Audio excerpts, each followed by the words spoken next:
Campanelli. Very good, thank you. Told you I was bad at Italian names. No problem. Good evening. Andrew Campanelli, Campanelli Associates, PC, 1757 Merrick Avenue, Suite 204, Merrick, New York. Good evening, ladies and gentlemen. Thank you for... Good evening. I'm here representing roughly 50 property owners in Carmel, and I'm here on their behalf to speak in favor of the moratorium, as well as the motion to keep the public hearing open until June 30th. I'm going to limit my comments to that, and I'm also going to shorten my comments because I would like everybody to have a chance to speak. I'm from out of town, but I represent the homeowners here, and they have legitimate concerns. So my comments will be limited to the moratorium. The proposed facility would be one of the largest, best facilities anywhere in the state of New York. Now, I've been looking at this proposal for over a month, as well as your local code, your comprehensive plan, and your proposed changes to it. I've also studied the findings of the federal, state, and local governments across the entire United States and their recommendations as to what a town should do when faced with this specific type of facility.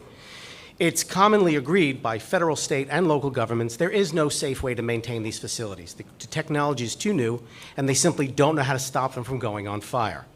Fortunately, the state of New York has adopted minimum requirements it suggests all towns implement to give even the most basic secure features for their constituents and their towns. These recommendations were created by the New York State Energy Research and Development Authority created by our governor, whose job it is to figure out how to make these things as safe as possible and how to give guidance to towns as to how to deal with it. And so there are three principal recommendations that the state of New York recommends all towns, including Carmel, do to guarantee just bare minimum safeguards. And through no fault of the town, I fault the town in no way, shape, or form for this, you really haven't implemented in whole or part any of the recommendations that the state says is the bare minimum you need. I don't fault the town because the federal government hasn't been able to figure it out, or the state or other towns. But here's what they are. New York CERTA recommends that the town do three things. Number one, amend your comprehensive plan to achieve certain specific objectives. I'll mention them in a second. Second, adopt a local law regulating such facilities, which you've started doing. And third, add site plan requirements. I'm going to go with the third because that's the easiest. CERTA recommends that when you amend your zoning code, you include specific site plan requirements specific to best facilities. There's a laundry list. Your proposed amend change to Chapter 156 of your zoning code does not incorporate any of those requirements.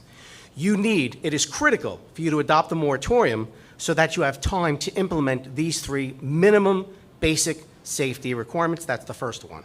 So you need to amend it to include the site plan requirements. Second, you need to adopt a local law to regulate the facilities. You've started that, Chapter 146, and that's great. The best part is you would prohibit Tier 2 facilities. I can't understand who in their right mind would approve a 116 megawatt facility in this town. It's absurd. There's no basis for justifying it.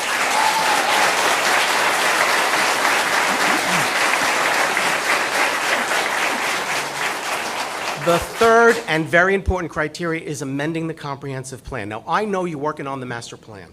There's a critical oversight in your plan that you missed, and here's what it is. Whenever there's a major fire, local towns never stand alone. Local fire departments are well-equipped, they're well-trained, they do the best they can. But when there's a 10-alarm fire, it is essential they can call upon the fire districts and departments from the adjacent municipalities to come to their aid. And so one of the most critical things that towns across the entire United States do is they look to set up plans with the adjacent facilities to pool their resources to know if we get in trouble because this thing goes on fire, we need Summers, we need other towns to send their fire departments over to help us. And where you don't have that, it's a problem. It is my understanding that at least one or more of the adjacent municipalities have decided that they will not voluntarily expose their firefighters to the dangers and risks associated with a fire police facility.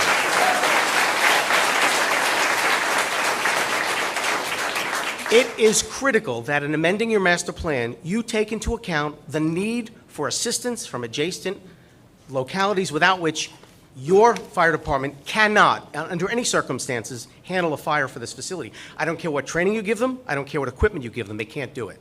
So please, adopt the moratorium to enable you to address these three factors. And the reason I'm putting on this on the record is to create a proper record to protect your decision, meaning, in the event you see fit to adopt the moratorium tonight, I want to make sure it is as immune from challenge as possible. And that's why I've addressed these three specific things. And to enable everyone to speak tonight, I'm going to withhold the rest of my comments, hoping that you leave the public record open for 30 days.